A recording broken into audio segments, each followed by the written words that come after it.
Bismillahirrahmanirrahim. Assalamualaikum warahmatullahi wabarakatuh. Selamat malam, salam sejahtera untuk kita semua. Alhamdulillahirrabbilalamin. Assalatu wassalamu ala asrafil anbiya wal mursalin. Sayyidina wa maulana Muhammad wa ala alihi wa sahbihi ajma'in. Yang saya hormati Bapak Cai Hairil Anwar, MPD, selaku narasumber kita pada kelas virtual Guru Inovatif Indonesia dengan tema menulis artikel populer. Dan Randi Pratama MPD selaku penyelenggara kegiatan ini, dan Bapak Ibu para peserta kelas virtual Guru Inovatif Indonesia dimanapun Bapak Ibu berada, semoga sehat selalu, tetap belajar, berkarya, dan berinovasi.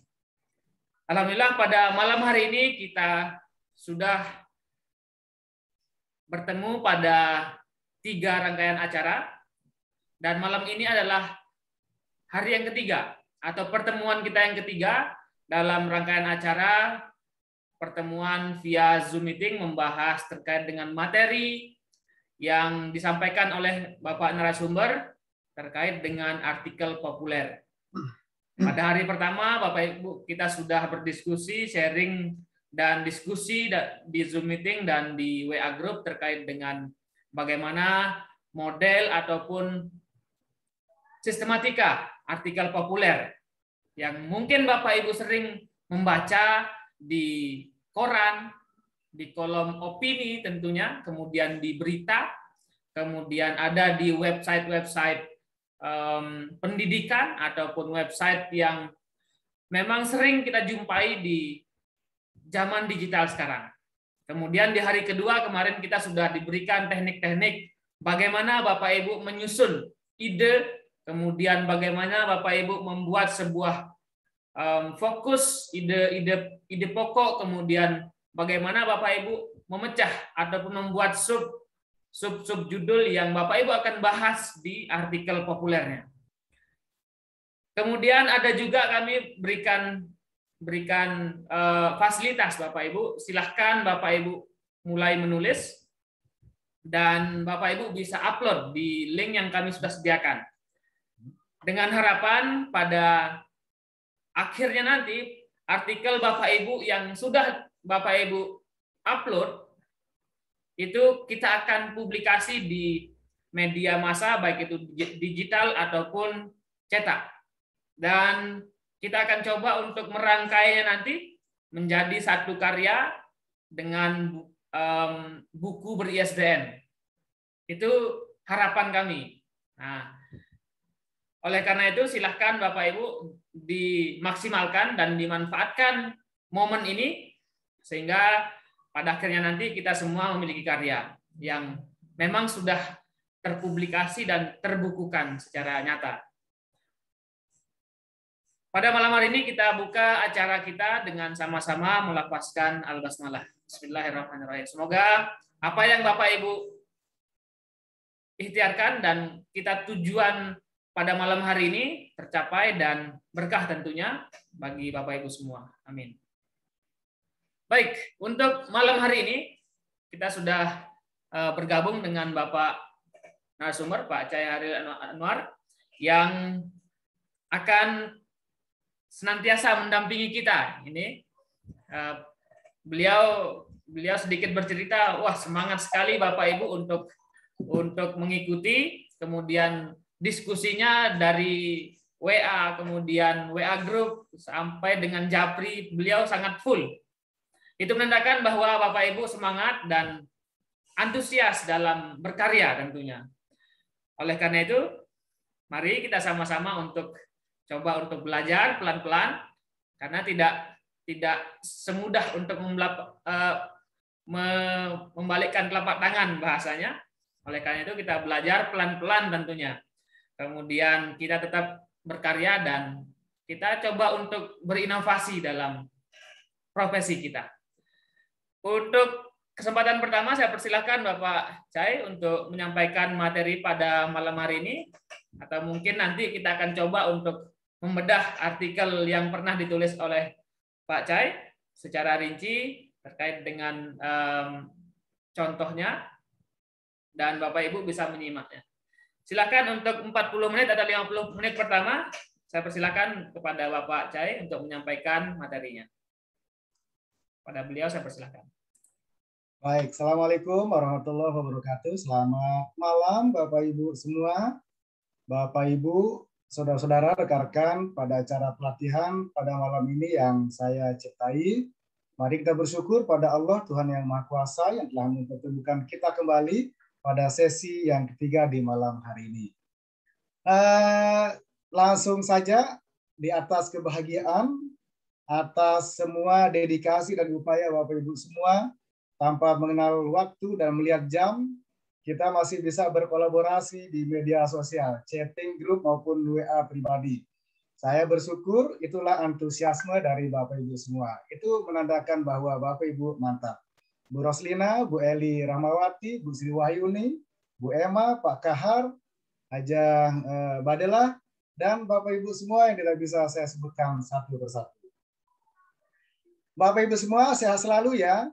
Karena kalau tidak sehat artinya tidak lagi bahagia, dipastikan tidak bisa mengikuti kegiatan. Kalau lagi jumut, lagi jenuh, lebih baik ngopi dulu, cari teh dulu, cari permen dulu sambil merokok. Kita belajar santai saja. Baik, Bapak Ibu semua, saya buka dulu share penulisan saya pada topik kita pada malam hari ini. Baik, semoga sudah terlihat ya, Pak Randi, terlihat ya? Sudah oke, Pak. Oke, alhamdulillah, terima kasih. Kita mulai dari pertemuan kita pada malam ini bicara tentang fun writers. Menulis senang, membahagiakan, menyehatkan, mudah, dan riang gembira. Nah, saya akan kembali nanti termasuk akan saya coba buka bedah beberapa tulisan, namun mungkin tidak semua. Termasuk tulisan saya yang sudah ditulis beberapa tahun-tahun lalu, saya akan buka yang sudah terpublikasi di media-media cetak maupun online. Baik, Ibu semua. Hari ini, malam ini, tentu akan saya semangatin kembali. Dalam menulis, kemarin malam kita sudah sebut ada namanya topi kreatif, dan topi kritik.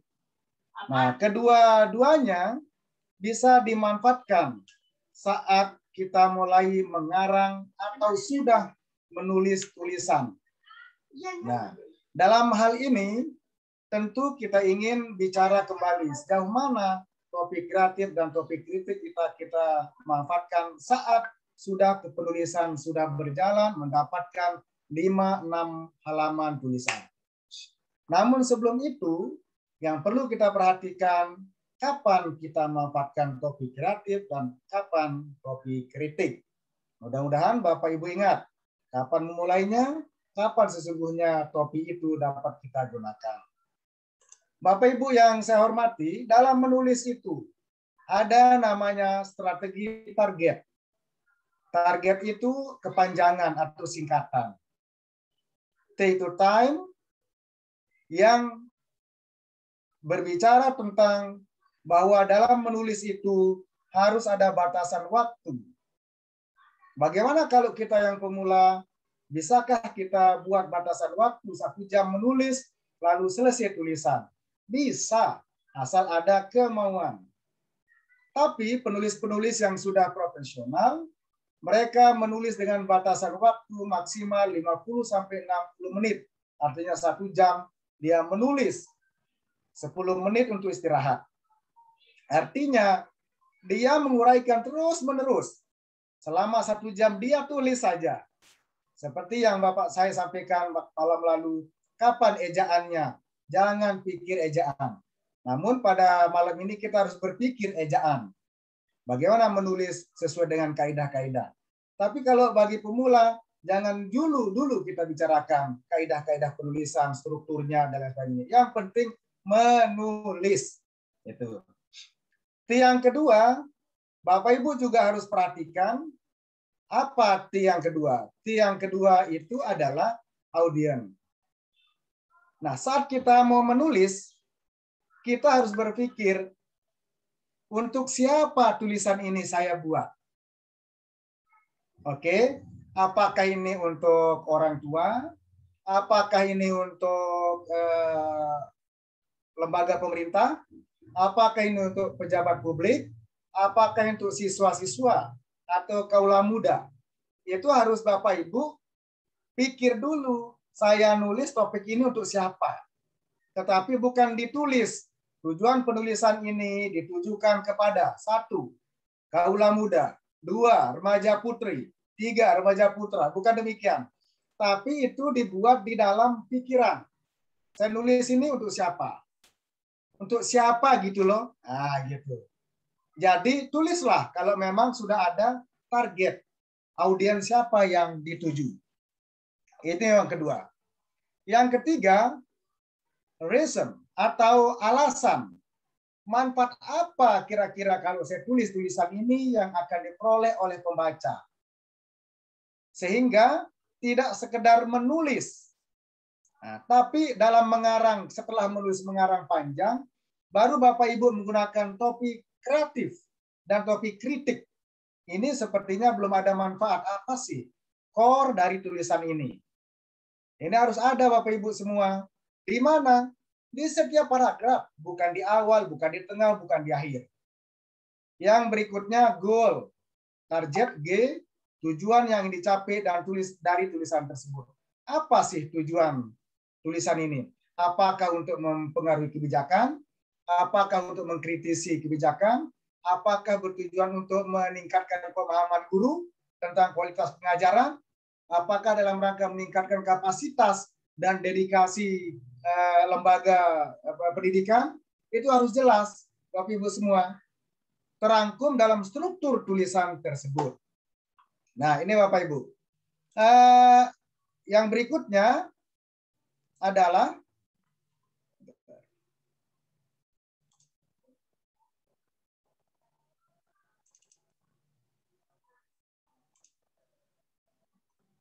yang ingin saya sampaikan adalah excitement,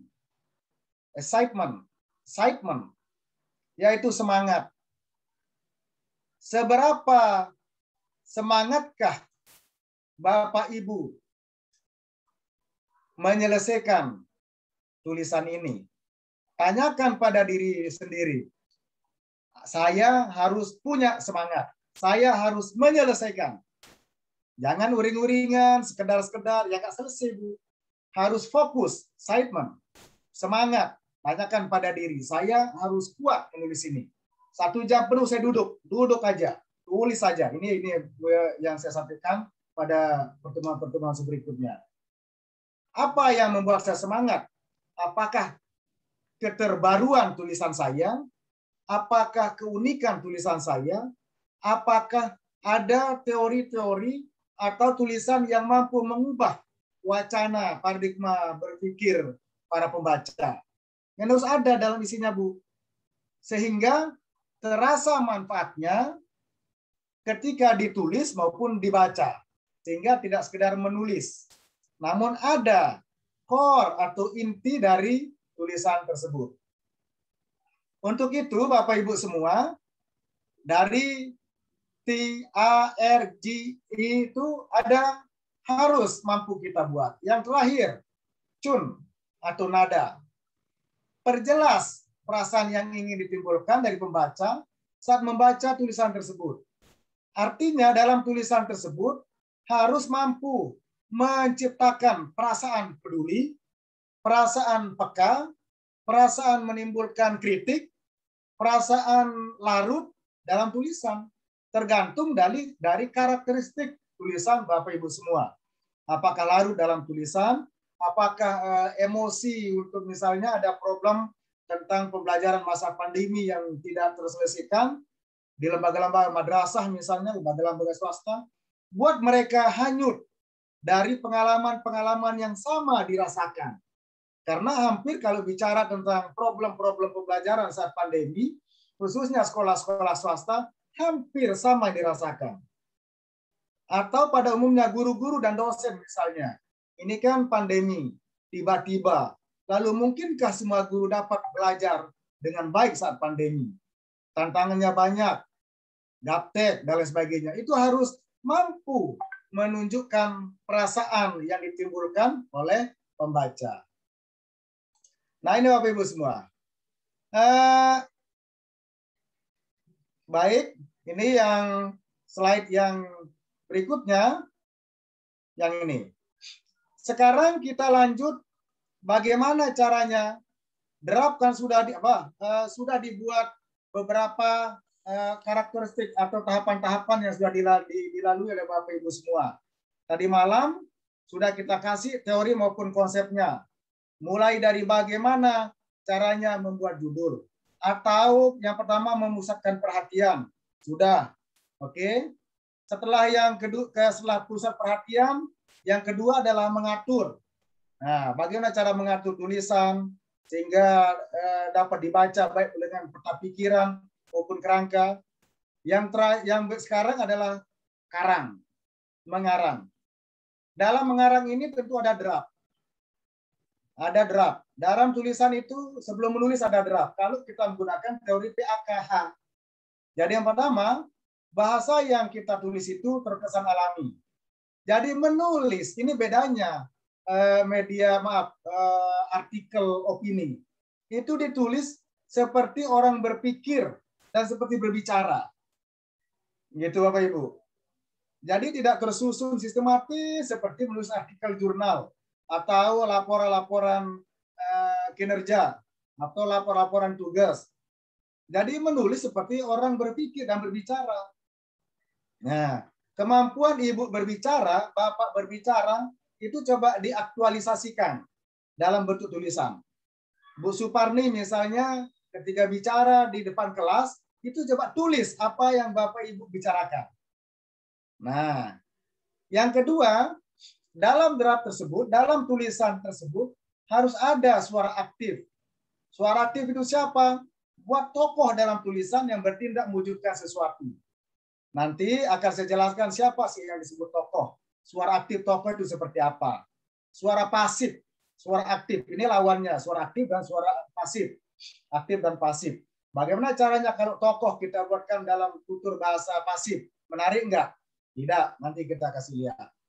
Yang ketiga, dalam menulis itu harus menggunakan kata kerja aktif. Mengapa? Karena dengan menggunakan cara kerja aktif, ini dapat mewujudkan tulisan menjadi hidup. Tulisan menjadi bermakna. Nah, kalau dia pasif, apa sih bentuknya? Nanti kita lihat. Nah, dengan demikian, termasuk di situ harus bahasanya spesifik. Oke. Tambahkan sentuhan personal dengan detail. Misalnya, namanya siapa, jabatannya apa, tahun berapa, nomor berapa, dikutip pada halaman berapa, pada media apa dikutip, gitu. Jadi harus spesifik orang yang disebut. Tidak menggunakan inisial. Nah, gitu Bapak Ibu semua. Yang kelima, jelas, singkat, sederhana. Ini yang jadi susah. Karena disuruh nulis terus, akhirnya nggak sadar. Nulis terus. Akhirnya nggak singkat, nggak jelas. Nggak singkat dan nggak jelas. Nggak masalah. Bagi saya Bapak Ibu semua, tulis saja walaupun terasa belum jelas. Nanti akan ketahuan kalau Bapak Ibu udah print di printer lalu baca. Kalau terjadi pengulangan kata kalimat berarti itu kalimatnya tidak singkat, berarti kepanjangan. Nah, kalau ada dua kata kalimat yang sama, yang isinya sama dalam beda paragraf, berarti harus ada pemusatan. Harus ada yang siap untuk dikoreksi. Disitulah dibutuhkan namanya topi kritik. Nah, gitu Bapak Ibu. Jadi jangan cukup begitu nulis, merasa sudah bagus, lalu print, lalu dikirim ke media cetak online maupun offline. Sebentar dulu, print dulu, baca ulang. Begitu print Bapak Ibu semua, perbesar dulu hurufnya. Jangan pakai font 12. Nah, apalagi Bapak Ibu maaf yang sudah senior usianya, harus diperbesar tulisannya. Nah, ini dari 12 menjadi 16. Gitu, waktu ngeprintnya. Sehingga jelas mana titik koma, mana kesalahan tulis. Gitu Bapak Ibu semua. Jadi tantangannya adalah di sana. Esensinya di situ juga ketika memoles tulisan itu. Nah, jelas tulisannya, jelas bahasanya, singkat narasinya, sederhana, tidak membingungkan. Nah, kalau misalnya media-media Kompas itu tidak sederhana tulisannya, Bu. Karena udah jelas untuk siapa tulisan tersebut. Nah, itu tadi saya sudah sampaikan, dia udah punya target. Ini audiennya sudah mereka tujukan kalau di Kompas. Dan bahasanya berat-berat. Berarti itu audiennya diperuntukkan bagi halayak orang-orang yang berpotensi. Misalnya para pejabat, pemangku kepentingan, tokoh-tokoh partai politik, tokoh-tokoh nasional. Itu. Nah, kalau Bapak Ibu nulisnya di media-media lokal, daerah, itu harus singkat bahasanya. Apalagi untuk guru. Apalagi untuk orang tua misalnya.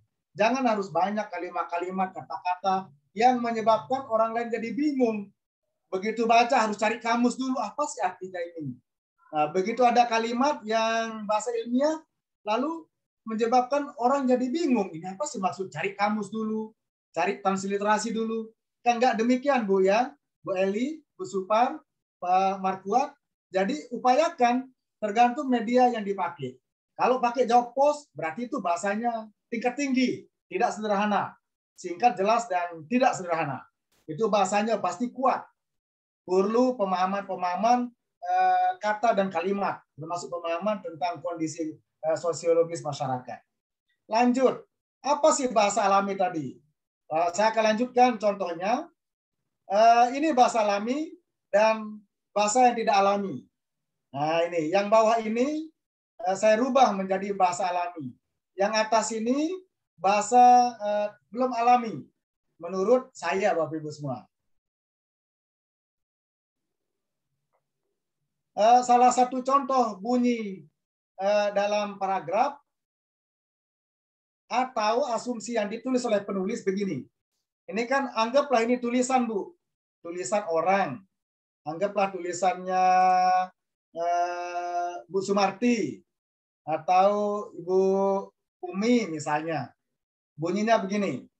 Hasil pengamatan menunjukkan bahwa sebagian besar peserta pelatihan kepenulisan belum bisa menulis artikel karena kekurangan latihan menulis dan membaca. Nah, ini kan betul. Banyak dari kita yang belum bisa menulis karena kurang latihan dan kurang membaca. Tapi bagaimana caranya kita rubah? Ini kan panjang, Bun. Bapak Ibu, panjang ya.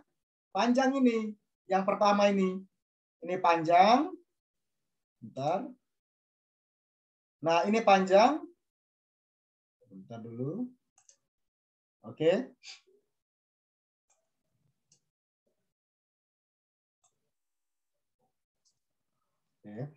Ini kan bahasanya panjang. Hasil pengamatan menunjukkan, ini kan dari pengamatan, realitas empirik. Dan dari diskusi di grup, saya dapat temukan, ternyata belum banyak dari kita semua menulis. Karena belum pernah latihan. Anggap saja ini tulisan Bu Dede. Bu Dede Kartini. Yang ini, hasil Bu Dede nulis di paragraf pertama, atau di paragraf, hasil pengamatan menunjukkan bahwa sebagian besar peserta pelatihan kepenulisan belum bisa menulis artikel karena kekurangan latihan menulis dan membaca. Ini yang belum alami. Lalu kita ubah dia agar lebih pendek, lebih bahasanya tidak panjang, singkat, lebih ilmiah, menjadi penelitian menunjukkan, atau pengamatan boleh. Pengamatan menunjukkan bahwa pada umumnya peserta kepenulisan artikel akan dapat menulis jikalau sering berlatih menulis dan membaca beragam rujukan. Kan lebih berisi itu, Bun. Ya Bu Dede ya. Nah, Bu Dede bisa lihat. Jadi kalau kita rubah, kalimat yang di awal tadi, bunyinya kan agak pasif. Lalu kita rubah. Gimana caranya, Pak? Print dulu. Jangan lihat di laptop. Print dulu. Mana yang kurang alami, terlalu panjang, kurang jelas. Lalu cepat buat Ibu catatan di belakang atau di samping. Nah, di kertas itu cepat tulis. Ini kita kira-kira rubah menjadi kalimat yang lebih alami, bahasa yang alami. Akhirnya saya rubah. Penelitian menunjukkan bahwa, atau pengamatan menunjukkan bahwa pada umumnya peserta kepenulisan artikel akan dapat menulis jikalau sering berlatih menulis dan membaca beragam rujukan. Itu caranya. Jadi Bapak Ibu pastikan print dulu. Nah, jangan dulu terlalu cepat. Bukan saya sebut terlalu pede. Pede itu penting. Nah, pede itu penting. Tapi sebelum Bapak Ibu, ini kan ada lomba ini. Lomba dalam artian diminta oleh Pak Dr. Suwardi untuk mengirim artikel. Baiknya tunggu injury time aja. Jangan cepat-cepat deh. Nah, gitu Bapak Ibu ya. Yang sudah terlanjur, tarik lagi, boleh. Atau biarkan, terserah. Atau ada edisi revisi. Nah, jadi injury time aja Bapak Ibu kirim. Periksa dulu, periksa kuat-kuat. Gitu ya Bu Samsiah ya. Bu Sam, periksa dulu tulisannya. Jangan cepat keburu. Lihat teman-temannya, wah ini udah tulis start ini, katanya di grup. Wah cepat sekali nih. Nah, itu juga menggoda nafsu kita untuk segera. Yang penting udah dikirim. Jangan yang penting. Yang utama itu adalah perbaiki dulu, print dulu. Biarkan. Yang penting saya sudah punya naskah. Saya sudah punya tulisan. Itu aja. Saya akan kirim Hamin 5 menit. Nah, gitu caranya. Jangan terpengaruh oleh tulisannya Bu Ati Susanti. Nah, tulisannya Pak siapa ini juga yang dari Flora, yang dari Papua. Nah, jangan terpengaruh. Biarkan saja. Oke, gitu tekniknya. Lalu yang kedua adalah ini Bapak Ibu semua dilihat di slide yang saya kirim. Kegiatan. Nah, ini buat tulisan itu terdiri dari suara aktif. Suara aktif itu yang mana Bapak Ibu semua? Contoh, ini suara pasif ini Bapak Ibu. Yang ini suara pasif ini. Bukan suara aktif yang ini. Nah, mudah-mudahan terlihat. Saya akan coba coret. Ini. Pen. Oke. Yang ini adalah suara pasif. Nah, ini yang ini. Ini suara pasif. Bunyinya adalah kegiatan tersebut telah dibuka secara langsung atau daring oleh kepala sekolah. Nah, sekarang kita akan rubah tulisan tersebut agar menjadi suara aktif. Nah, ini bunyinya Pak Ibu. Kepala sekolah membuka kegiatan tersebut secara langsung atau daring. Oke, beda. Jadi tempatkan ini namanya yang saya sebut tadi Bapak Ibu di halaman sebelumnya. Ini.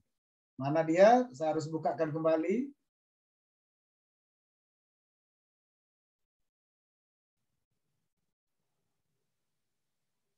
Tokoh. Ini namanya tokoh, Bu. Nah, oke. Bu Ati, yang ini namanya tokoh. Yang ini. Kepala sekolah ini namanya tokoh. Oke. Jadi jangan taruh kepala sekolah itu di sini. Namanya tokoh.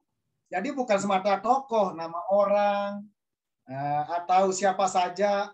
Itu harus kita tempatkan pada posisi subjek. Pelaku utama. Bapak Ibu ya, nah udah mulai nih. Karena malam lalu saya jelaskan, jangan pikir subjek, objek, predikat, kata keterangan, kata kerja. Jangan. Abaikan. Tapi sekarang, karena saya udah nganggap mahir, harus kita perhatikan. Subjeknya siapa? Objeknya mana? Kata keterangannya mana? Kata bendanya mana? Gitu Bapak Ibu. Jadi harus... sebentar.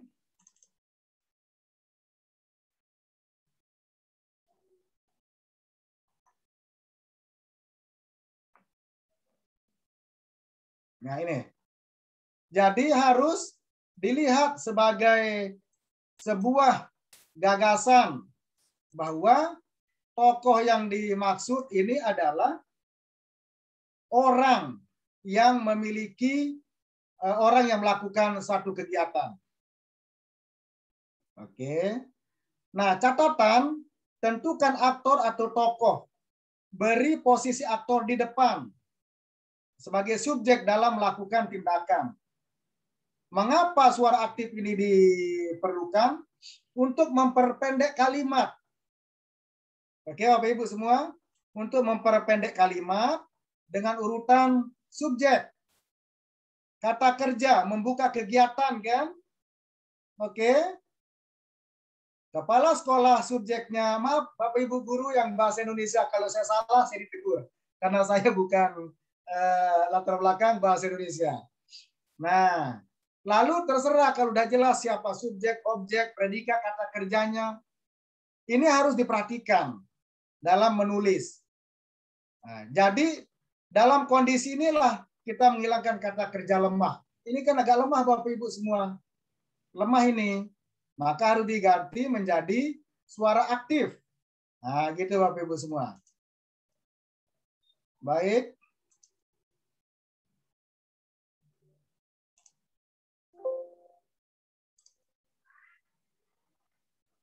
Lanjut. Lanjut yang berikutnya. Udah jelas Bapak Ibu ya? Kalau nggak jelas tolong dicatat. Nanti apa pertanyaannya. Nah.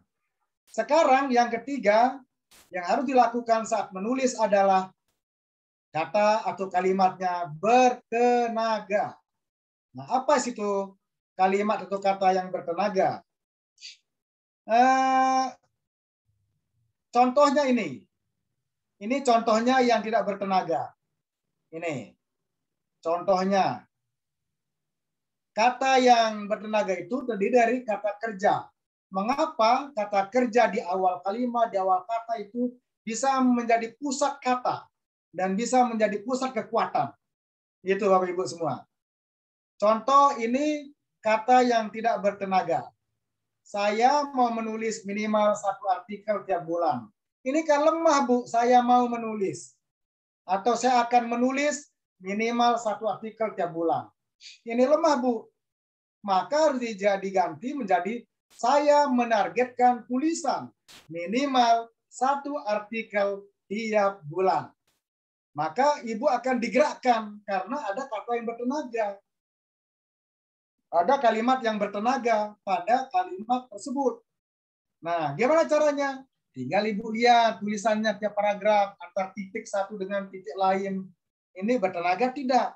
Atau lemah tidak? Perlu butuh vitamin apa enggak? Gitu. Jadi kalimat kata pun harus dikasih tenaga, Bu. Bukan Bapak Ibu semua aja yang dapat tenaga, suplemen, biar sehat, biar bertenaga. Tulisan pun harus dengan kata yang bertenaga. Ini cara gantinya, Bu. Oke, caranya print, tulis, fontnya besar-besar. Gitu. Waktu ngirim jangan yang besar-besar. Tapi kembali ke normal.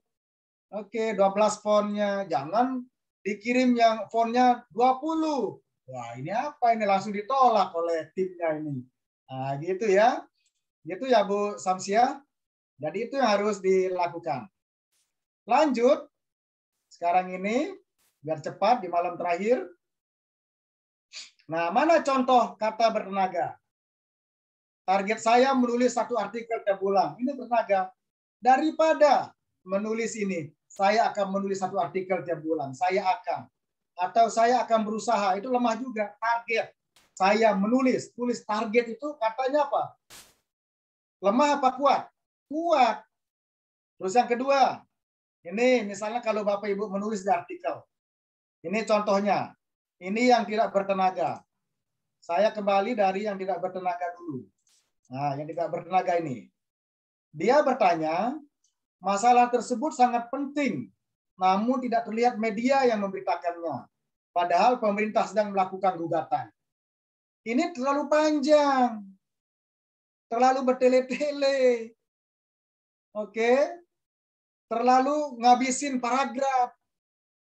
Tapi nggak apa-apa kalau pemula tulis saja. Dan saya tidak akan pernah mengatakan ini salah. Bagus. Luar biasa. Kalau saya bilang ini jelek, Bu, Ibu langsung pingsan. Nah, Bu Samsiah langsung kick out dari grup. Nggak mau ikut pelatihan apa. Kita kasih nulis disalah-salahin. Begitu Bu Dede, kalau dikritik begitu, topik kritik yang saya pakai, langsung sudah. Maaf, nggak jadi ikut pelatihan. Pak Sorim pun bisa marah-marah, langsung nelpon. Apa ini pelatih macam apa? Marah-marah, olok-olok. Nah, jadi saya tetap memberikan semangat. Bagus Pak Sorim. Tulisannya mantap Pak Agustin. Luar biasa. Walaupun banyak yang kurang.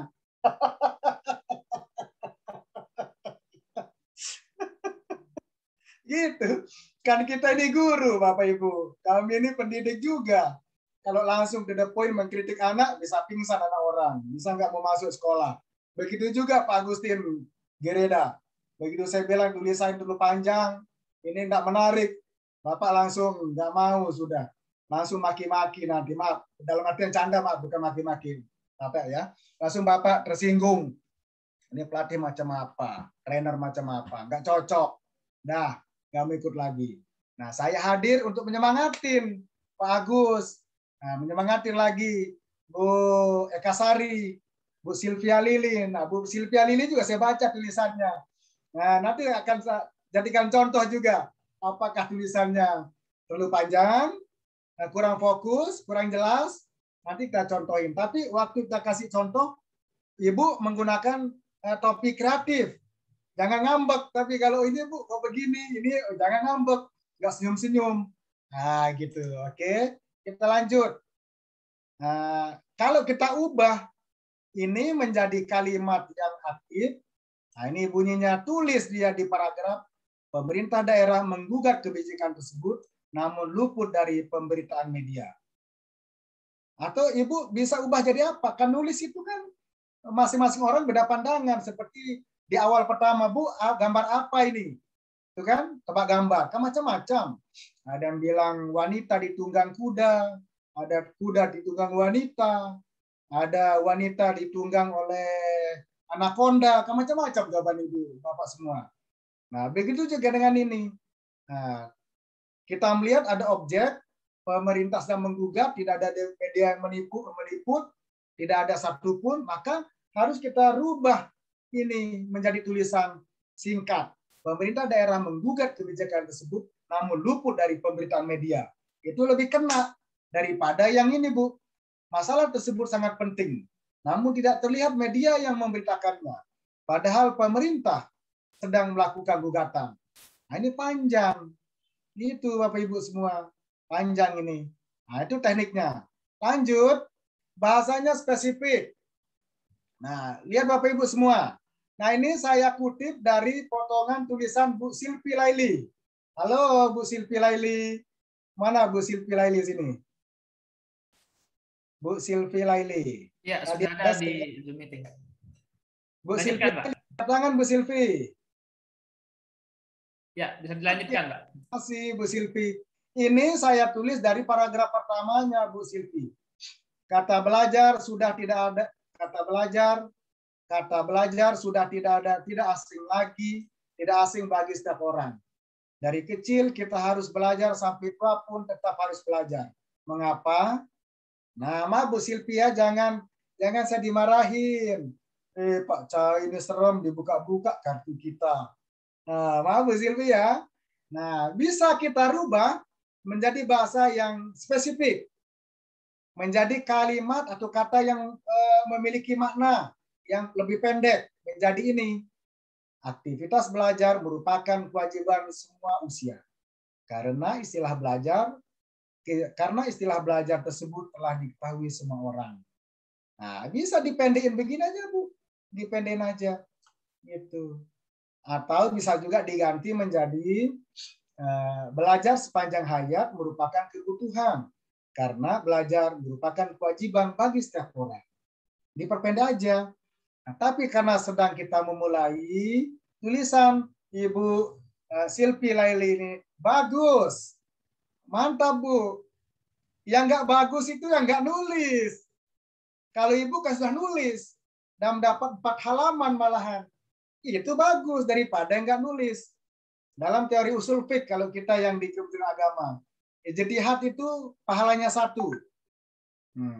Yang nggak ijtihad 0, nggak dapat apa-apa. Pahalanya 1 yang melakukan kebaikan. Yang nggak nulis, ya berdosa dong karena nggak nulis. 0 dapatnya. Oke, saya lanjut. Bahasa spesifik bertujuan agar pembaca cepat memahami secara cepat, bukan membiarkan pembaca mencari pemahaman sendiri. panjang. Kata belajar sudah tidak asing bagi setiap orang. Oke, masuk. Dari kecil kita harus belajar, sampai tua pun kita tetap harus belajar. Nah, harus diperhatikan, Bu, mana di mana komanya. Kata belajar, koma, boleh? Oke, sudah tidak asing bagi setiap orang. Titik, good. Sejak kecil kita harus belajar. Ini masih persepsinya Ibu ya, saya ikutin dulu. Dari kecil kita harus belajar. Sampai tua pun, dari kecil kita harus belajar. Sampai tua pun tetap harus belajar. Titik. Mengapa? Karena saya sampaikan Bu Silvi, harus banyak titik, koma, tanda tanya, tanda seru. Nah, tapi yang ini agak terlalu panjang, Bun. Oke, bisa diperpendek menjadi kalimat aktif. Aktivitas belajar merupakan kewajiban semua usia. Karena istilah tersebut telah diketahui orang. Nah, ini dihapus, saya boleh ini dihapus. Nah, karena istilah tersebut kembali kepada belajar telah diketahui semua orang. Pendek bisa menjadi satu paragraf. Oke. Jadi ingat, jangan sampai lelah kita baca. Gitu. Tapi bagus Bu Silvi, good. Saya kasih 92 nilainya. Pahalanya 92. Lanjut. Oke, yang kelima. Sekarang kita pindah. Singkat dan sederhana. Gunakan kata yang pendek, bukan yang panjang-panjang. Seperti yang tadi Bu Silvi sekedar contoh aja. Oke. Jadi kata atau kalimatnya harus pendek. Tidak panjang-panjang. Nah, oke. Bukan panjang. Kalau tulisan itu nggak suka yang panjang-panjang, senang yang pendek-pendek. Buat paragraf pendek dan langsung. Nah, kemarin kan saya sudah sampaikan, itu harus paragrafnya terdiri dari maksimal 4 baris atau 5 baris dah panjang.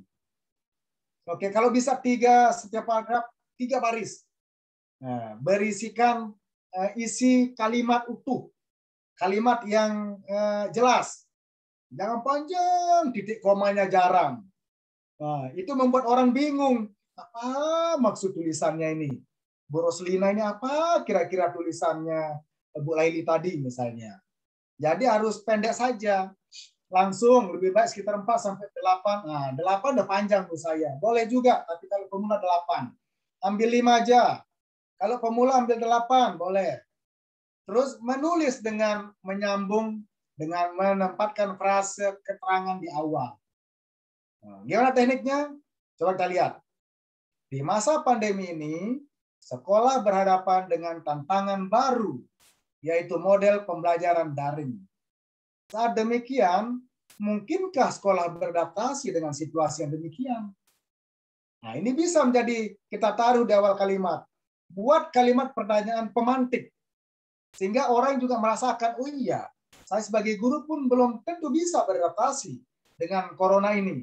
Saya guru tua, guru senior, jarang menggunakan media teknologi. Cocok ini. Nah, begitu caranya, Bu. Di masa pandemi ini, sekolah berhadapan dengan tantangan baru, yaitu model pembelajaran daring. Kan dulu tidak pernah kita dengar. Lalu buat lagi di bawahnya, tambahannya yang menjelaskan tentang pembelajaran daring.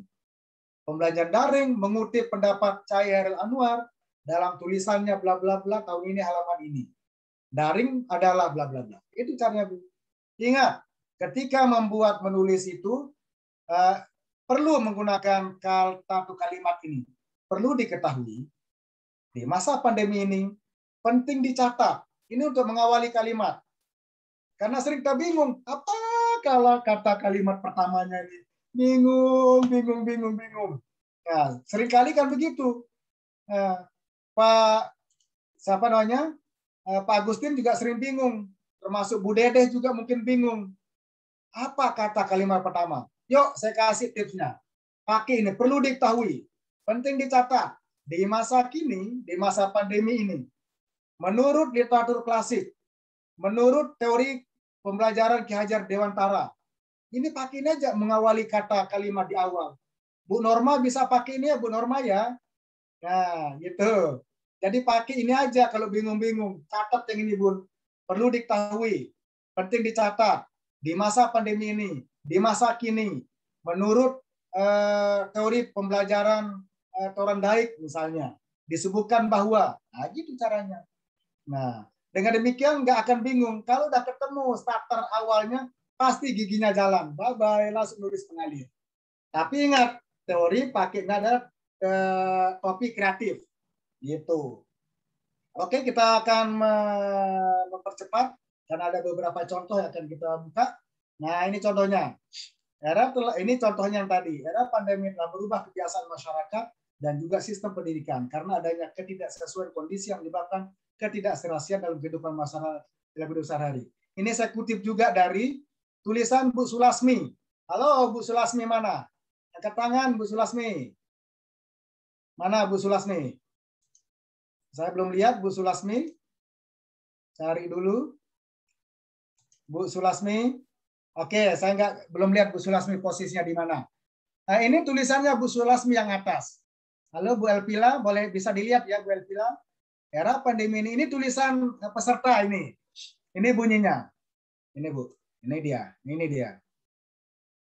Era pandemi telah merubah kebiasaan masyarakat dan juga sistem pendidikan karena adanya ketidaksesuaian kondisi yang menyebabkan ketidakserasian dalam kehidupan masyarakat dalam kehidupan sehari-hari. Nah, coba Ibu lihat, ini ada istilah ketidaksesuaian, ada istilah ketidakserasian, kemudian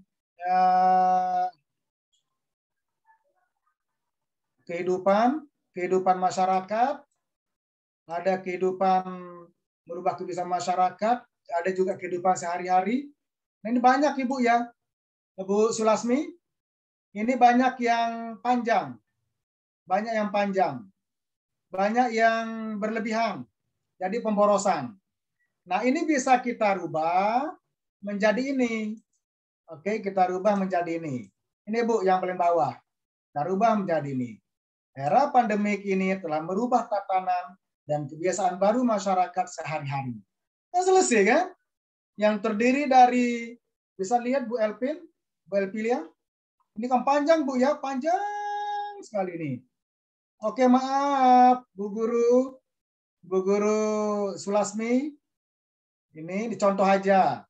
Karena banyak juga tulisan Bapak Ibu dia panjang. Tapi tetap saya bilang bagus. Ya Bu Heroni, kelihatan Bu Heroni ya, ini panjang ya. Nah, kira-kira ngerti nggak orang membaca? Nah, terlalu panjang, terlalu lama, terlalu bertele-tele. Maaf, saya sebut terpaksa bilang bertele-tele. Namun ini bisa kita rubah menjadi ini, kalimatnya pendek saja. Judulnya, nah, judul tulisan Ibu Sulasmi, ini judulnya. Nah, ganti dulu hurufnya. Sorry.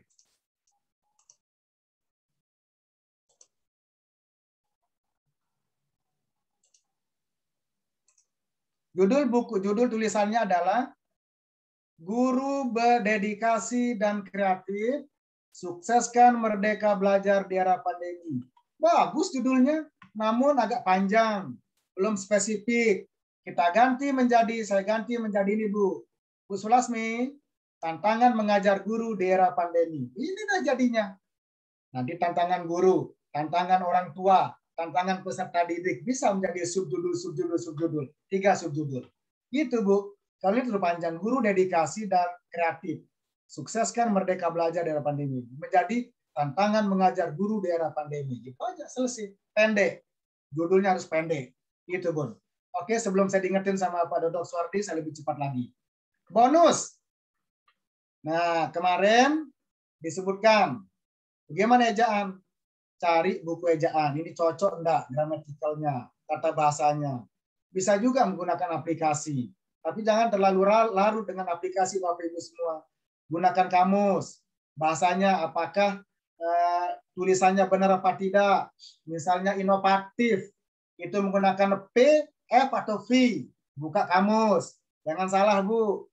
Nah, misalnya nanti buku misalnya mau melihat tulisannya apakah sudah sesuai dengan tulisan enggak, tinggal buka kamus.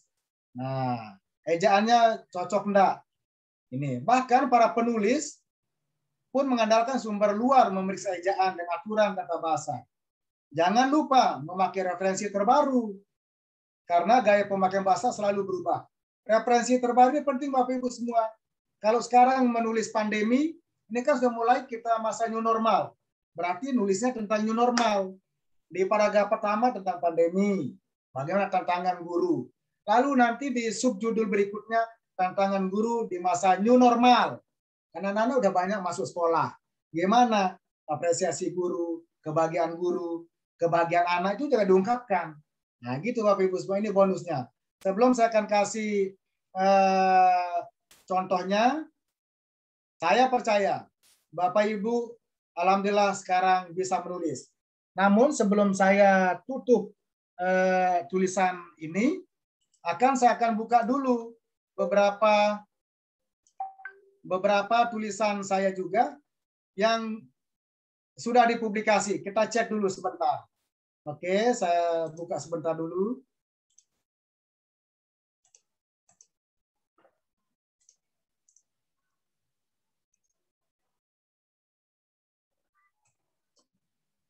Oke, tadi kan sudah saya bukakan Bapak Ibu semua tentang tulisan-tulisannya yang barangkali saya berikan masukan. Dan itu ya dimaklumi dulu Bapak Ibu ya, dimaklumi saja. Nah ini contoh tulisan saya Bapak Ibu semua. Tentang... Screen-nya belum muncul Pak Jai? Ya, saya ini dulu, oke. Udah muncul? Belum. Oh ya sudah. Sudah. Nah ini contoh tulisan saya Bu. Dulu kan pernah kita dengar istilahnya full day school. Pernah di masa-masa awal tahun berapa itu full day school ini? Sebentar. Nah, ini pernah kita dengar istilah dan pernah menjadi kebijakan full day school ini. Akhirnya saya menulis kepada Pak Menteri. Ini tulisan kata hati saya. Nah, yang terhormat Bapak Menteri Pendidikan dan Kebudayaan. Belajar itu sepanjang hayat, bukan belajar sepanjang hari. Belajar bukan semata di sekolah. Di tengah masyarakat adalah sekolah juga. Alamat anak akan jauh dari orang tuanya. Kan sebagian guru telah bersertifikat. Apanya yang kurang? Guru bukanlah pembantu, apalagi penjaga anak-anak. Anak-anak belajar di dunianya, bukan dipasung atas nama masa depan. Guru sibuk urus anak orang, sedangkan anak sendiri diurus orang lain. Ini juga kritik saya ke guru. Sekalian saja tinggal bersama guru di sekolah. Besok kan sekolah lagi sampai sore. Anak saya bisa stres di sekolah terus. Kapan ketemu orang tua, keluarga, dan teman sepermainan. Ini kritik saya terhadap akan diberlakukannya sekolah full dari pagi sampai sore. Saya angkat judul menjadi full day school, tantangan baru bagi guru. Nah, lalu ini buatan saya Bu ini. Nah, ini. Lalu saya buat di awal kalimat adalah kalimat dan coletan pedas, sinis dan mengecam dari para Facebookers yang melihat rencana full day school bagi siswa SD MTS. Nah, tulisan ini juga saya ambil dari beberapa kutipan nukilan para Facebookers. Begitu akan diterapkan banyak kan coletan orang tua. Waduh, masa anak sekolah terus? Diurus saja anak-anak sendiri saja nggak bisa diurus. Kok sepanjang masa ini saya ambil, sebagian saya ambil, lalu saya tulis. Jadi pendahuluan di atas. Nah ini saya ambil dari beberapa kutipan. Saya kutip di Facebook. Nah ini polemik. Lalu walaupun baru sebatas wacana, namun ide tersebut tetap menjadi bola liar bagi guru di Indonesia. Apalagi guru di daerah terdepan, guru dengan status honor dan tidak tetap. Ini juga tantangan bagi guru yang honor, tidak tetap. Masa setiap hari di sekolah dari pagi sampai sore? Kapan cari nafkah yang lain? Kira-kira begitu. Di antara rencana full day school itu, Prof. Muhajir. Di antara alasan berencana Prof. Muhajir pertama, sistem ini. Nah ini kan saya mengutip Bu. Ini kan saya mengutip Bu ini. Jadi boleh. Menurut Prof. Muhajir, untuk menyesuaikan jam belajar anak dengan jam bekerja orang tua. Sehingga penguasaan terhadap anak jadi lebih maksimal menurut Prof. Muhajir. Yang kedua, apa menurut Muhajir? Kebijakan tersebut mampu berimbas pada diuntungkannya orang tua terhadap pembengkakan biaya pendidikan misal kursus, les, privat anak. Tapi ini juga ditolak oleh lembaga-lembaga kursus. Yang ketiga, meminimalisir pengaruh negatif pergaulan yang tidak terkontrol. Bahkan akunnya untuk dapat memonitoring materi pembelajaran agama yang dikhawatirkan ekstrim. Nah, berapa ulasan itulah yang saya angkat, lalu saya jawab di sini. Banyak sekolah menjadi penjara bagi kreativitas anak. Mungkinkah anak belajar sepanjang hari di sekolah, sementara sekolah belum siap sarana prasarana? Ini contoh, Bu. Yang kedua, saya kasih contoh. Contoh yang kedua, Bu share. Mana? Nah, ini kampus radikal dah. Belum muncul, Pak. Ya. Oh ya, sudah. Oke. Sekarang tentang memproteksi kampus dari benih radikalisme. Saya tulis di hari lahir Pancasila. Ini dulu, ini udah lama ini. Oke, saya tulis lama ini. Tantangan teologis paling besar dalam kehidupan beragama sekarang ini adalah bagaimana seseorang beragama bisa mendefinisikan dirinya di tengah agama-agama lain. Ini ditulis oleh Budi Munawar Rahman. Nah, bukunya ada. Sebentar.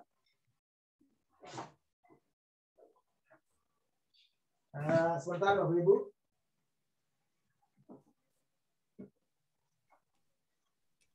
Bukunya mana? Oke, karena sudah turun dari gunung, bukunya dari sini.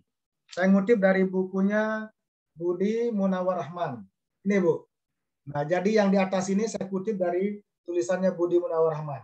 Tantangan teologis paling besar ini bukunya tahun 2001. Yang ini.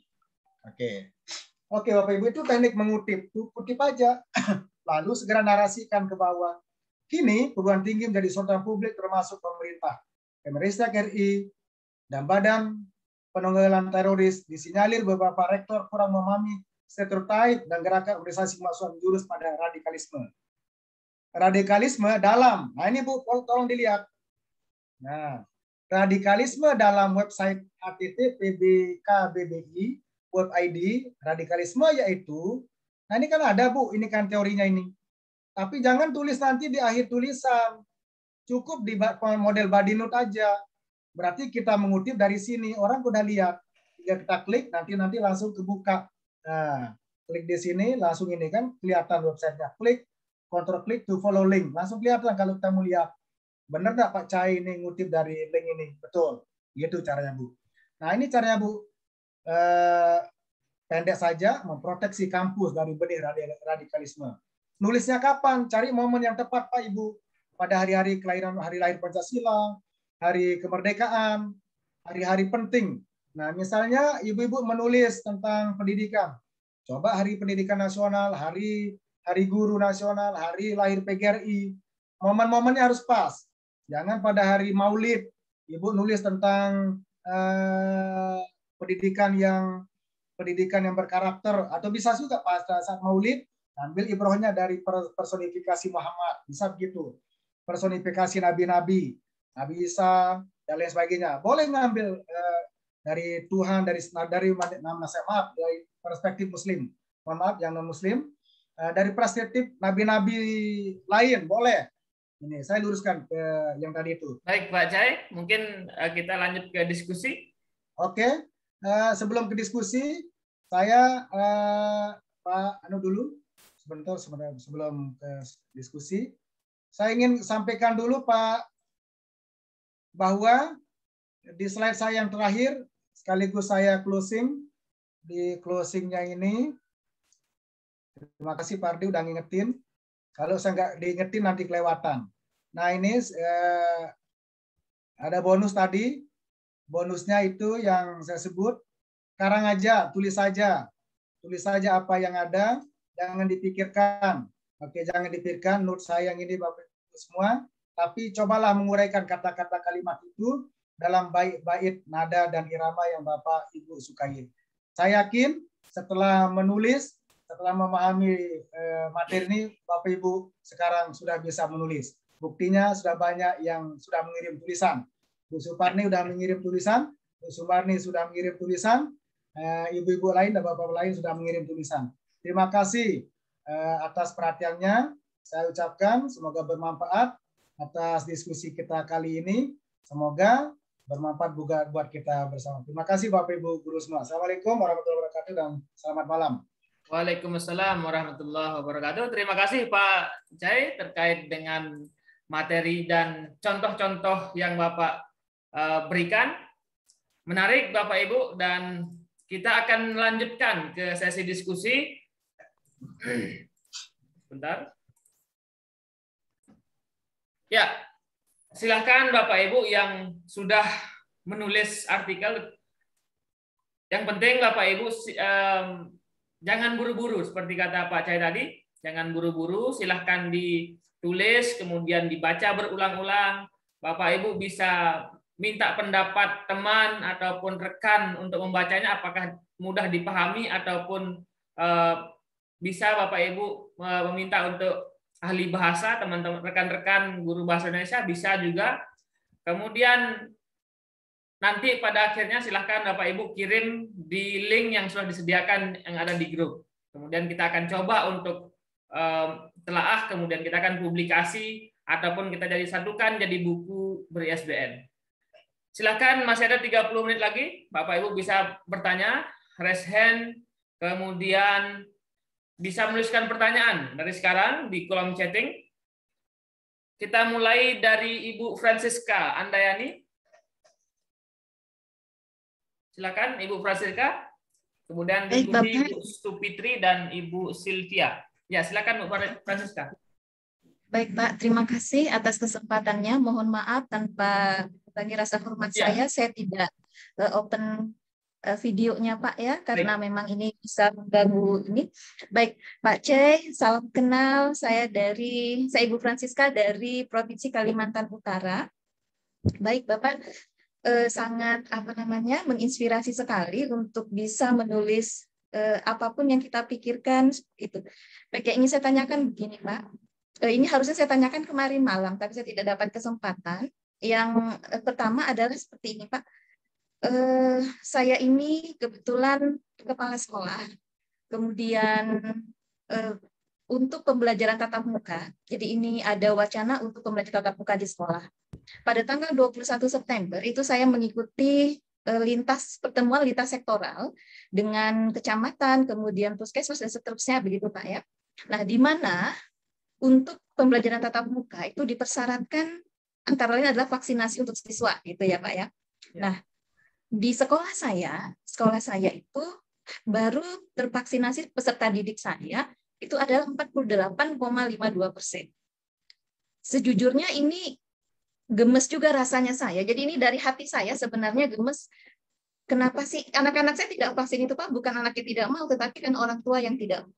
Nah, ini berkorelasi positif dengan data dari Puskesmas sendiri bahwa untuk di kabupaten di tempat saya, kecamatan dalam hal ini, contoh misalkan dari 1.500 kakak itu yang tervaksinasi hanya misalkan 600. Jadi benar-benar yang tidak mau divaksin gitu. Nah, untuk itu Pak, dengan kondisi ini, saya kepingin misalkan mengangkat ada apa sih dengan vaksin, ada apa sih dengan orang tua, kan begitu. Ini berawal dari gemes saja. Ya, maksud saya Pak, mohon arahannya, misalkan dari sedikit ini apa yang perlu saya perhatikan ketika ini akan saya angkat. Kan begitu Bapak, terima kasih. Dipahami pertanyaan Bu Francisca? Silakan Pak Cai untuk memberi tanggapan terkait dengan situasinya Bu Francisca. Mungkin Bapak Ibu yang lain juga ada yang persis sama pemikirannya, kemudian di daerahnya juga sama.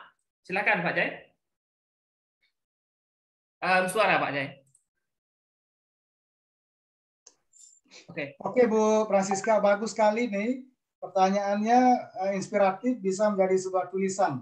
Bahkan bisa menjadi berseri-seri, bahkan berseri-seri kalau ditulis, karena datanya sudah ada, kasusnya sudah ada, data-data yang menunjukkan tentang kondisi tersebut sudah ada. Itu bisa dibuat jadi tulisan. Judulnya vaksinasi titik 2. Mengapa ditakuti? Boleh, oke kan? Itu kan agak sedikit membuat orang penasaran. Ya. Jadi ibu nanti bisa juga ketika anak-anak dan orang tua ke rumah boleh nanya-nanya, pertanyaan tidak langsung. seolah-olah kita sedang tidak menggali mengapa mereka takut. Nah, Ibu himpun aja datanya. Oh, takut karena takut suntik, bisa menjadi pikiran pokok-pokok dalam kalimat. Oh, karena kalau divaksin menurut sebagian pengalaman orang pingsan, atau alasan-alasan lain. Judulnya adalah vaksinasi titik 2. Kenapa ditakuti? Nah, gitu. Boleh juga. Nah, vaksinasi titik 2. Kenapa ditakuti? Titik tanda tanya terakhir. Vaksinasi titik 2. Kenapa ditakuti? Nah, Ibu elaborasi tentang bagaimana upaya pemerintah di tingkat kabupaten. Vaksinasi sudah berjalan, progresnya sampai mana, hingga pada tahap sekolah juga diberikan prioritas bertanggung jawab terhadap proses vaksinasi. Lalu Ibu uraikan bagaimana kesiapan sekolah. Sekolah-sekolah bagaimana? Ibu coba ambil aja sekolah ini sudah melakukan vaksinasi. Lalu sebut juga nanti ada beberapa sekolah yang belum sepenuhnya dilakukan vaksinasi, disebabkan oleh faktor-faktor berikut ini. Data-data berikut ini dihimpun dari hasil wawancara tidak langsung kepada beberapa responden misalnya, atau kepada beberapa orang tua. Itu bisa dijadikan. Nah, itu Bu. Jadi ini penting Bu, bagus sekali. Ibu udah sebut 48,25%. Bisa dijadikan sebagai bahan dalam tulisan tersebut. Tapi nulis yang ngalir, tidak seperti makalah, tidak seperti disertasi, skripsi, dan sebagainya. Itu Bu ya, Bu Francisca. Sukses, kita tunggu tulisannya. Vaksinasi, kenapa ditakuti? Mengapa tidak? Atau vaksinasi, mengapa tidak? Nah, gitu. Atau vaksinasi, tidak mengapa? Boleh, itu Bu di judulnya. Ditulis oleh Francisca. Nah, gitu. Oke, makasih Bun. Atau bisa jadi juga pembelajaran tatap muka, sudah siapkah gitu kan? Nah, tatap muka. Karena sudah ada data-data, lebih enaknya memang sudah ada data, kemudian bisa Bapak Ibu gali di keterangan siswa atau keterangan orang tua dan lain sebagainya. Dan silahkan lanjutkan ditulis. Silahkan selanjutnya Ibu Supitri. Assalamualaikum warahmatullahi wabarakatuh. Ini saya ngajar di pesantren. Ya. Apa namanya? Pesantren. Di situ, ya pesantren. Di situ anak-anak itu lebih berminat ke mapel agama ya. Untuk mapel umum mereka kurang berminat. Itu nampak dari nilai-nilai mapel umum itu jauh dibandingkan dengan mapel agama. Itu kalau saya mau ngangkat masalah rendahnya minat belajar siswa terhadap mapel umum, itu langkah-langkah apa yang perlu saya siapkan? Terima kasih Pak Cai. Oke, bagus. Baik, Terima kasih Bu Supitri. Ini bisa menjadi penelitian komparatif. Ini ahlinya Pak Dokter ini, moderator kita ahlinya juga di situ, mengkomparasikan, memperbandingkan tingkat perhatian terhadap satu mata pelajaran satu dengan yang lain. Ini kalau judul yang tadi lebih ke karya ilmiah, tulis tugas-tugas, gitu Bu. Nah, Ibu tinggal bisa juga tuliskan menjadi artikel opini. Misalnya, ini kan di pesantren anak-anak lebih suka mata pelajaran agama atau lebih suka pelajaran umum. Boleh juga nanti, misalnya judulnya adalah pesantren apa ya? Pendidikan agama, pendidikan relasi pendidikan agama versus pendidikan umum. Bisa kita menghubungkan hubungan pendidikan agama dan umum. Nanti bisa juga di bawahnya di judul pertama, refleksi terhadap penerimaan pembelajaran agama. Ibu tulis bagaimana sih anak-anak kita dalam mempelajari, dalam menerima pembelajaran agama. Yang kedua di paragraf subjudul nanti, paragraf berikutnya, refleksi pembelajaran agama umum. Ibu juga elaborasi mengapa anak-anak lebih condong ke sana. Apakah lebih senang karena gurunya? Bisa juga Ibu intip-intip. Gurunya ketika sedang mengajar, apalagi Ibu kepala sekolah misalnya, atau tanyakan kepada anak-anak, tentang sosok-sosok guru-guru mereka. Sehingga mereka lebih condong ke mapel ini, mapel itu. Jangan-jangan ini dipengaruhi oleh karakteristik atau gaya mengajar gurunya. Nah itu Ibu bisa dalami, nanya-nanya, panggil-panggil anak-anaknya, gimana Bu guru ustazah ini, gimana Pak Ustadz ini, tanya kenapa senang, kenapa nggak senang. Nah tuh anak nanti menjawab dengan sendiri, kita nggak senang Pak guru Bu dengan pelajaran ini, karena ini kan udah dapat datanya Bu. Jadi Ibu nggak buat-buat. Nah tinggal Ibu tambah dari referensi atau rujukan. Gitu Bu ya. Bisa menjadi judul artikel opini. Pesantren, relasi pendidikan agama dan versus pendidikan umum. Atau mengapa pendidikan agama ditinggalkan di pesantren? Boleh begitu Bu. Mengapa pendidikan agama diabaikan? Judulnya, mengapa pendidikan agama diabaikan? Oke. Mengapa? Ini kan orang terpancing. Kok bisa di pesantren kok pendidikan agama nggak disukai? Itu bisa memantik orang membaca. Bisa saja Bu Roslina itu nggak bisa tidur ingin cari artikelnya itu. Mana artikel itu? Mana? Saya penasaran kok bisa pesantren nggak membaca, nggak mempelajari agama. Gitu ya Bu Roslina ya, kira-kira demikian. Baik, terima kasih atas pencerahannya Pak Cai. Kemudian selanjutnya Bu Sylvia Lili. Nah ini artikel yang dibahas tadi Pak Cai. Silakan Bu Sylvie. Speakernya Bu. Ya, terima kasih Pak Suardi. Pak Cai, nama saya bukan Sylvie Laili, tapi Sylvia Lili. Agak sulit memang ya. Biasa. Ya, silakan Bu.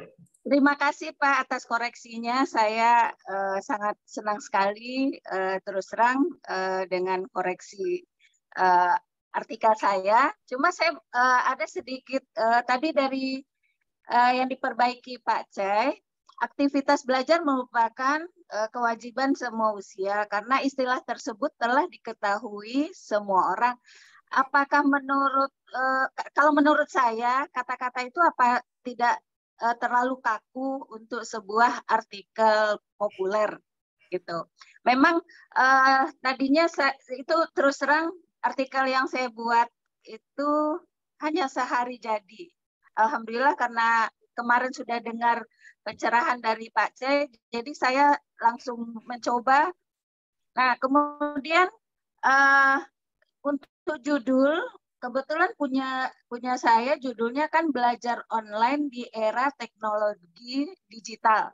Apakah pemakaian kata online itu diganti dengan daring atau boleh tetap menggunakan belajar online? Gitu Pak.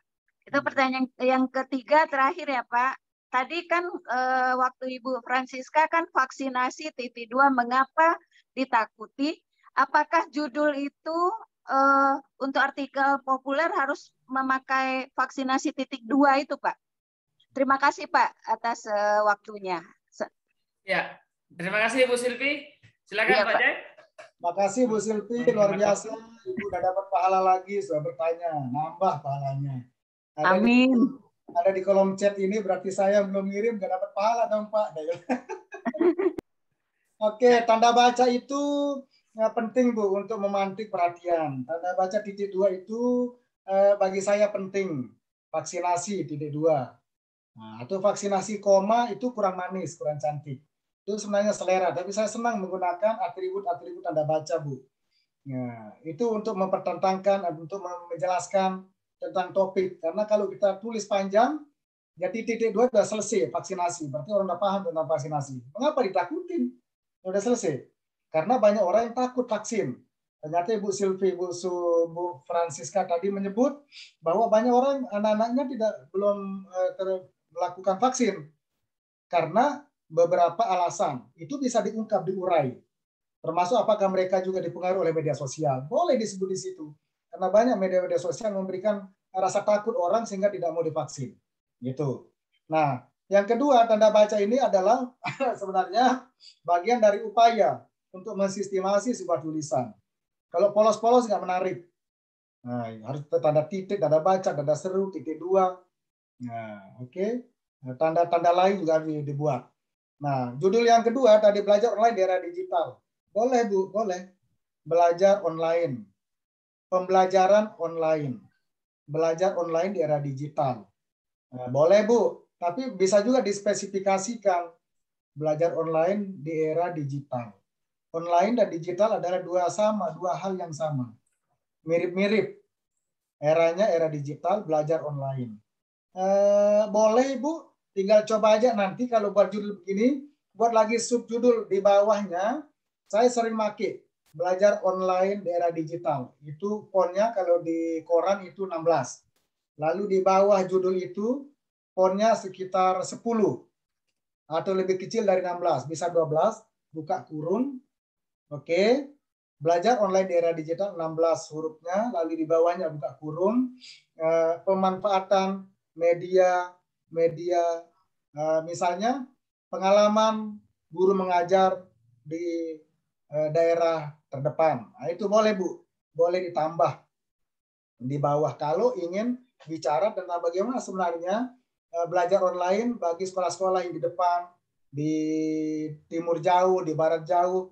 Itu boleh Bu, sehingga bukan satu baris mata, tapi coba mudahan ada di contoh saya Bu. Boleh saya izin dulu Pak Moderator, mudahan ada contoh tulisan saya yang ini, mudahan ini. Nah, model begini Bu, model kayak gini. Ini kan di atas memproteksi kampus radikal. Boleh refleksi hari lahir Pancasila. Atau yang di sini tulis saja misalnya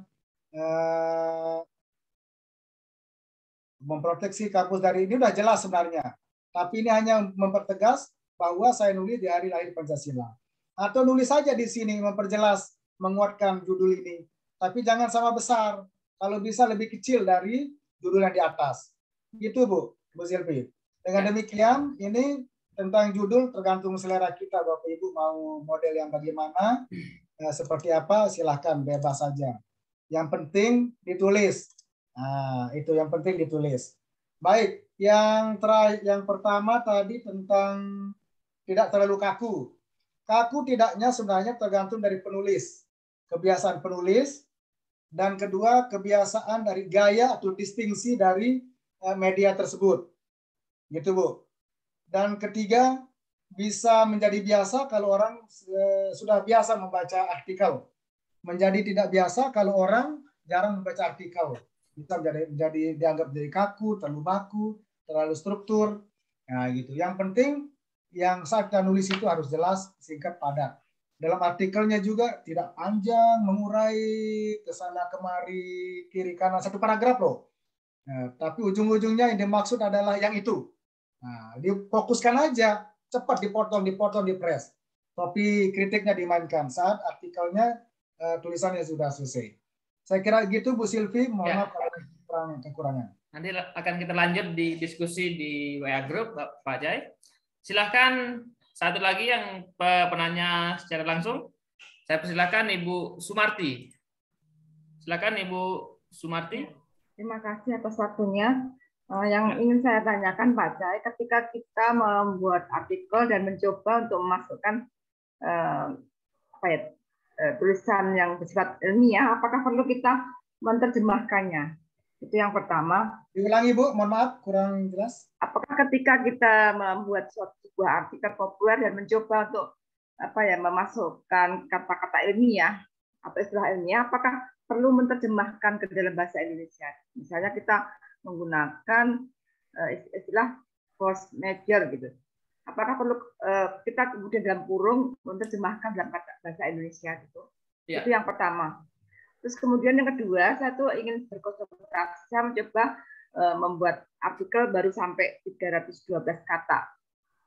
Judulnya tentang pembelajaran jarak jauh masa pandemi, titik 2, hilangnya roh pendidikan. Nah, di awal-awal itu saya mencoba menguraikan tentang permasalahan-permasalahan yang muncul pada saat pembelajaran jarak jauh di masa pandemi. Kemudian ketika subjudul, apakah boleh kita memberikan subjudulnya pembelajaran tatap muka terbatas sebagai solusi untuk menghadirkan kembali roh pendidikan atau mengembalikan roh pendidikan seperti itu. Kemudian subjudul yang lain kira-kira seperti apa? Terima kasih. Itu saja Bu Sumarti. Ya. Terima kasih Bu Sumarti. Ya. Tentang bahasa-bahasa ilmiah itu harus ada penjelasan sebelum atau sesudah bahasa asing. Itu Bu ya. Misalnya urgensi, urgent. Berarti sebelum menyebut urgent berarti penting. Pelajaran tatap muka dianggap penting dalam kurung urgent, tutup kurung, tapi bahasa ilmiahnya itu di italic, dicetak miring. Dicetak miring ya Bun ya. Pembelajaran tatap muka dianggap penting atau urgent. Nah, itu kan urgent bahasa Inggrisnya. Dianggap penting atau urgent bagi semua pihak. Titik. Untuk itu diharapkan semua orang yang terlibat, buka kurung, stakeholder. Nah, kan? Berarti semua orang yang terlibat, buka kurung, stakeholder. Jangan langsung.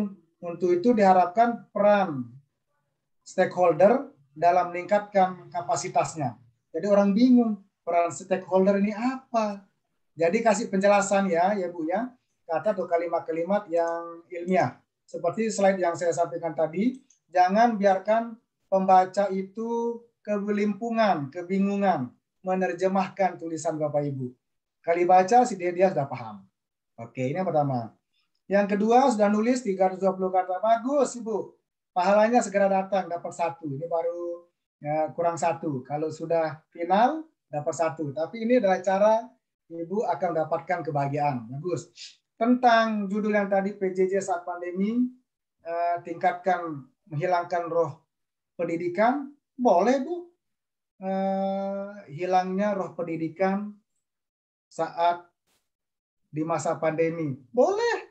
Boleh. Misalnya judulnya ini baru saya ingat, hilangnya roh pendidikan di masa pandemi. Boleh gitu Bu. Jadi Ibu ada asumsi, kalau di dalam penelitian itu ada, apa sih namanya Pak Hardi? Ya. Hipotesis ya. Ada hipotesa dari Ibu bahwa dengan masa pandemi menghilangkan roh pendidikan. Betul tidak?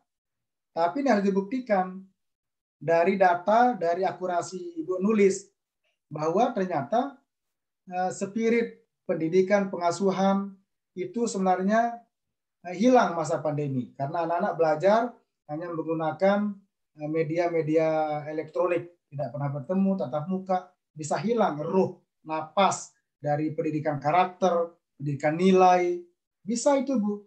Tapi ini sudah masuk pada kategori yang tadi. Bukan asumsi ya, tapi ini hipotesis, dugaan. Tapi kalau Ibu bilang hilangnya roh pendidikan, atau bisa tanda tanya, hilangkah roh pendidikan hilangnya roh pendidikan di masa pandemi? Titik. Benarkah? Nah, itu saya suka demikian, Bun.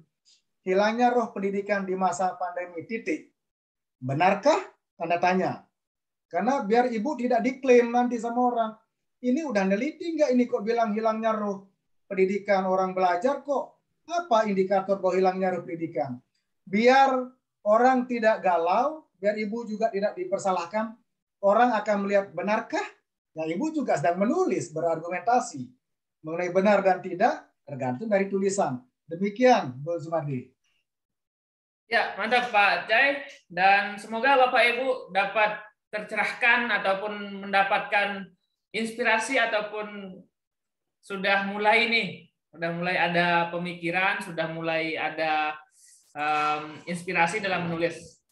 Dan kami akan berikan kesempatan seluas-luasnya bagi Bapak Ibu yang ingin membuat sebuah artikel populer yang bisa akan dimuat pada website ataupun media massa secara cetak ataupun digital. Kemudian saya persilahkan ya, silakan Bapak Ibu jika ingin ada pertanyaan di kolom chatting Zoom, kami persilahkan juga. Saya menghubungkan ya. Mungkin ini bisa ditanggapi satu Pak Cai. Ibu, pertanyaan dari Ibu Henning Ujianingrum. Apa bunyinya Pak? Saya menulis adanya dilema dilema pertemuan tatap muka dengan kondisi sosial ekonomi terdampak pandemik. Saya hubungkan dengan perubahan sosial budaya. Mohon masukannya. Ya. Itu ada Pak Abu dulu yang bertanya, Pak Abu Nawas, kita dengar Pak. Sebelum ke Pak Abu, mohon diulangi Pak pertanyaan Bu Heni. Ya, Bu Hening ini akan mau menulis terkait dengan dilema pertemuan tatap muka di sekolah, kemudian akan dihubungkan dengan ekonomi masyarakat, kemudian budaya sosial, perubahan budaya. Oke. Sayang, baiknya mungkin Bu Heni nanya aja ya biar lebih jelas fokus apa yang dimau. Ini akan menulis dilema tatap muka dengan ekonomi. Maksudnya pada sisi apa ya yang mau? Ya, boleh kalau ada Bu mungkin Hening. saya sedikit berikan masukan kepada Bu Hening. Silahkan Bapak Ibu ingin mengkaitkan antara ide pokoknya, kemudian silahkan Bapak Ibu kaitkan dengan sub pokok yang akan Bapak Ibu jadikan penjelasan di kajian utamanya. Itu dipersilakan Bapak Ibu kaitkan antara vaksinasi dengan isu di media sosial ataupun yang lain. Itu bisa dikaitkan. Silakan untuk lebih jelasnya dibuat dulu tulisannya, kemudian bisa dikonsultasikan. Silakan Pak Abu Nawas dari Jayapura. Wah, ini sudah larut di Jayapura tetapi masih on. Terima kasih Pak Abu Nawas. Baik, terima kasih. Waktu berjalan cepat. Baik, yang ingin saya kemukakan pertama begini. Kita ini kan belajar di ruang opini ya, di ruang opini. Ini mindset saya bahwa apa yang kita paparkan itu adalah memaparkan suatu problem, kemudian memberikan sebuah solusi. Jadi masalah yang kita hadapi lalu kita tawarkan solusi. Itulah yang kemudian tidak mesti kritik. Mungkin ada sesuatu yang terjadi, terus kita membangun di situ, katakanlah contoh tadi seperti vaksinasi ya, vaksinasi. Apa yang bisa kita tawarkan dari kegiatan vaksinasi itu contoh. Kemudian yang kedua, Pak Suhardi, Pak Cai. Kalau saya lihat Pak Cai itu sebenarnya saya mau pesan dari kemarin malam itu Pak Eni, selendangnya itu yang bagus itu. Yang tadi saya tanya itu jumlah kata itu batasnya berapa?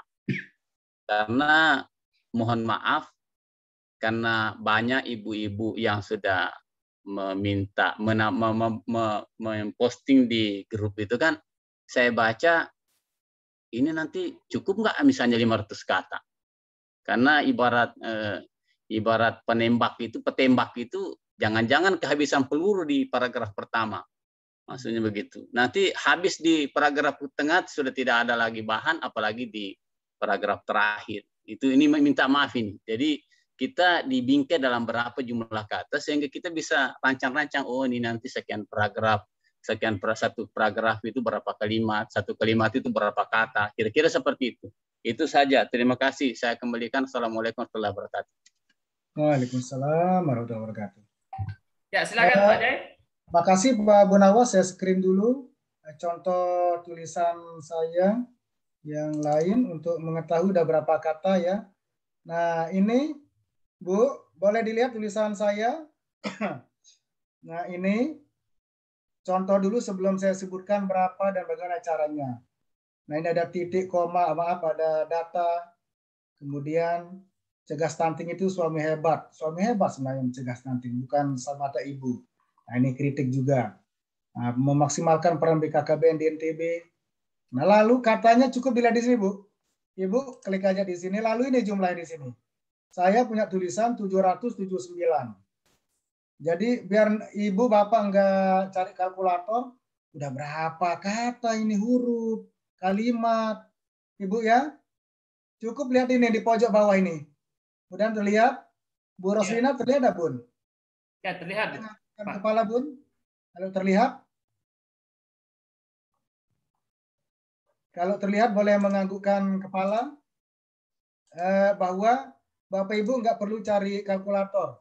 Bu Elpilia, maaf Bu, Bu Umi, yang ini ya Bu ya.